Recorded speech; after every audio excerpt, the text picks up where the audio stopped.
Good morning students. हम पढ़ रहे हैं कक्षा 11 की पाठ्य पुस्तक आरोह है, जिसमें गद्य भाग जो है वो हम कंप्लीट कर चुके हैं। आज हम स्टार्ट करने जा रहे हैं काव्य खंड, जिसमें आपका फर्स्ट चैप्टर है कबीर। मैं कहता हूँ आँखिन देखी, तू कहता कागज की लेखी। कबीर वाणी से है हजारी प्रसाद द्विवेदी। अब कबीर जी जो थे वो पढ़े लिखे नहीं थे, इसलिए उनका क्या कहना था कि मैं जो कुछ भी कहता हूँ वो अपनी आँखों से देखा हुआ, साक्षात जिस चीज़ को मैंने देखा है वही मैं कहता हूँ। कागज़ पे लिखी हुई, कागज़ यानी कागज़ पे लिखी हुई बात नहीं कहता हूँ। अब है कबीरदास जी का जीवन परिचय। जन्म है इनका 1398 वाराणसी के पास लहरतारा उत्तर प्रदेश में। प्रमुख रचनाएं हैं बीजक, जिसमें है आपकी साखी, सबद, रैमेनी। बीजक इनकी रचना का नाम है, जिसके 3 भाग है, साखी, सबद और रैमेनी।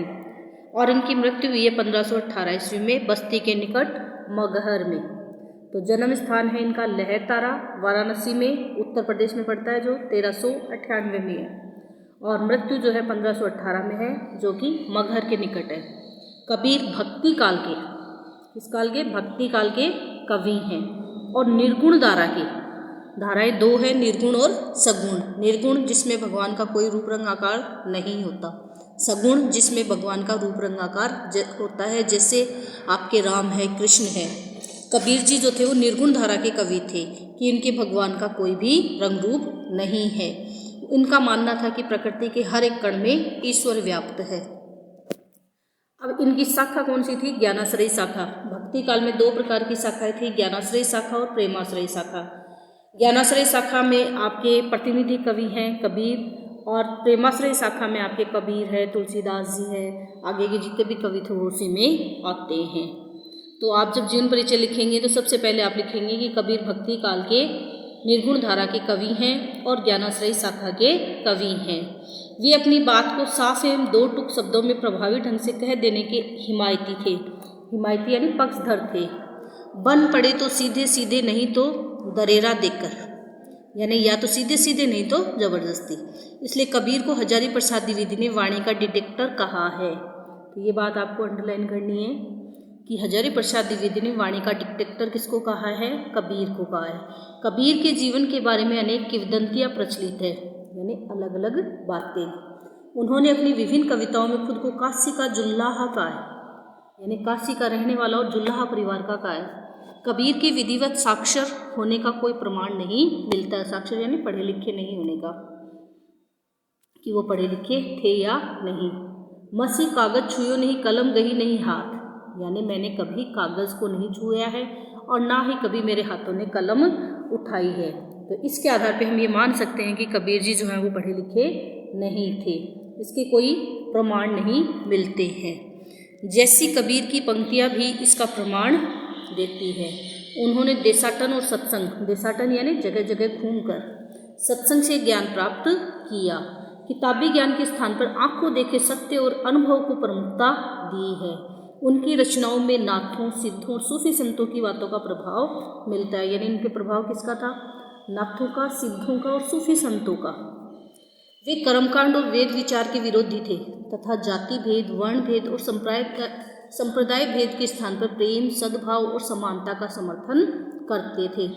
यानी किसके विरोधी थे? जाति के नाम पर भेदभाव जो होता है, वर्ण के नाम पे होता है, संप्रदाय के नाम पे होता है, इनके स्थान पर उन्होंने प्रेम और सद्भावना और समानता को महत्व दिया है। तो उन्होंने बाह्य जो आडंबर होते हैं जाति पाति के नाम पर, उन सब का विरोध किया है। यहाँ प्रस्तुत पहले पद में कबीर ने परमात्मा को सृष्टि के कण कण में देखा है। यानी उनका क्या कहना है कि भगवान जो है, ईश्वर जो है, प्रकृति के सृष्टि के कण कण में है। ज्योति रूप में स्वीकारा है। किस रूप में? ज्योति रूप में, प्रकाश के रूप में। उसकी व्याप्ति चराचर संसार में दिखाई देती है। चराचर किसको कहते हैं? जड़ और चेतन। इसी व्याप्ति को अद्वैत सत्ता के रूप में देखते हुए विभिन्न उदाहरणों के द्वारा रचनात्मक अभिव्यक्ति दी है। दूसरे पद में कबीर ने बाह्य आडंबरों पर प्रहार किया है। साथ ही यह भी बताया है कि अधिकांश लोग अपने भीतर की ताकत को न पहचान कर अनजाने में अवास्तविक संसार में रिश्ता बना बैठते हैं और वास्तविक संसार से बेखबर रहते हैं। दोनों पद जयदेव सिंह और वासुदेव सिंह द्वारा संकलित संपादित कबीर वाडम्य खंड दोष शब्द से लिए गए हैं। किसके द्वारा रचित है, संकलित है? जयदेव सिंह और वासुदेव सिंह द्वारा। और कहाँ से? कबीर वाडम्य, और वो भी शब्द, बीजक के जो भाग है उसमें से है शब्द, जहाँ से ये पद लिए गए हैं। अब ये है कबीर जी का जीवन परिचय और उनके द्वारा दिए गए पदों का परिचय। तो आपको अपनी नोटबुक में जो है इसका जीवन परिचय जो है पॉइंट वाइज तैयार करना है और इनके जीवन परिचय के बारे में मुख्य मुख्य बिंदु जो वो लिखने हैं। अब इसी के साथ मैं आपको ये बता देती हूँ कि आपके सिलेबस में कौन कौन से चैप्टर जो हैं वो हटा दिए गए हैं और कौन से रखे गए हैं, जिसके लिए आपको विषय सूची पर चलना होगा।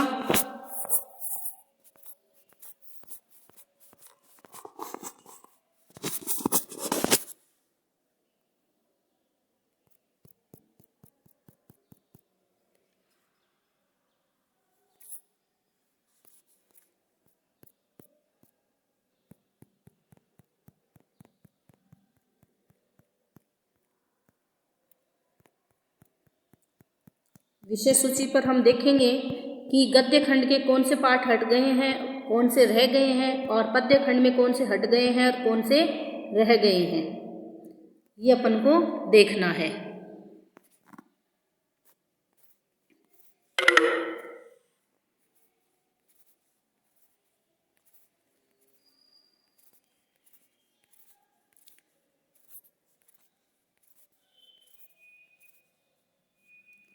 तो ये है आपका गद्य खंड, जिसमें से आपके कौन से चैप्टर रह गए हैं और कौन से चले गए हैं।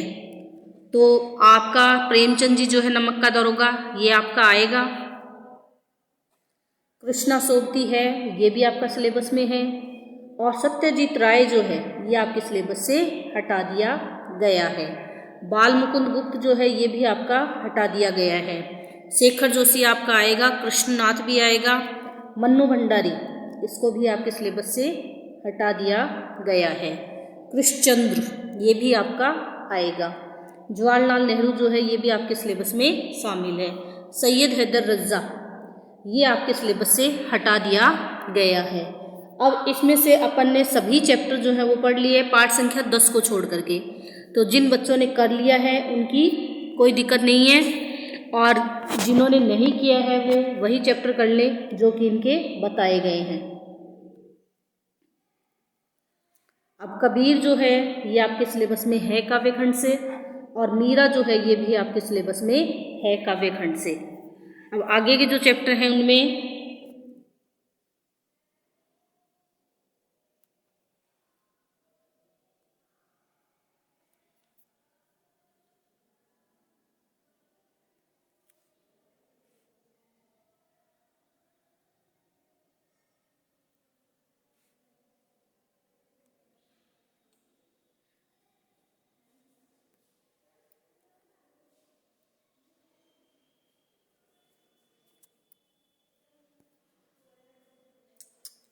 एक मिनट